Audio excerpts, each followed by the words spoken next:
Polemik rumah tangga Marcel Radival kembali menjadi perbincangan.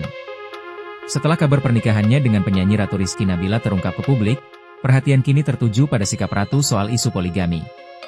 Marcel, yang dikenal luas sebagai pesulap merah, diketahui menikahi Ratu pada 22 September 2022.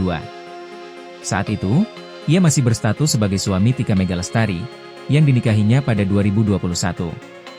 Perjalanan rumah tangga Marcel kemudian diuji ketika Tika harus berjuang melawan anemia aplastik. Pada awal 2026, Tika dinyatakan meninggal dunia setelah menjalani perawatan intensif. Di saat yang hampir bersamaan, kabar pernikahan Marcel dan Ratu pun mencuat dan menjadi sorotan luas. Di tengah ramainya pembahasan tersebut, Ratu akhirnya angkat bicara. Ia mengaku tidak mau jika harus menjalani rumah tangga dalam skema poligami. Kalau misalnya beliau izin poligami tidak boleh. Tidak boleh, kata Ratu, Sabtu, 14 Februari 2026.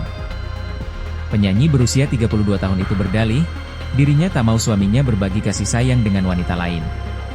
Pesulap merah pun tak keberatan dengan pernyataan yang disampaikan sang istri.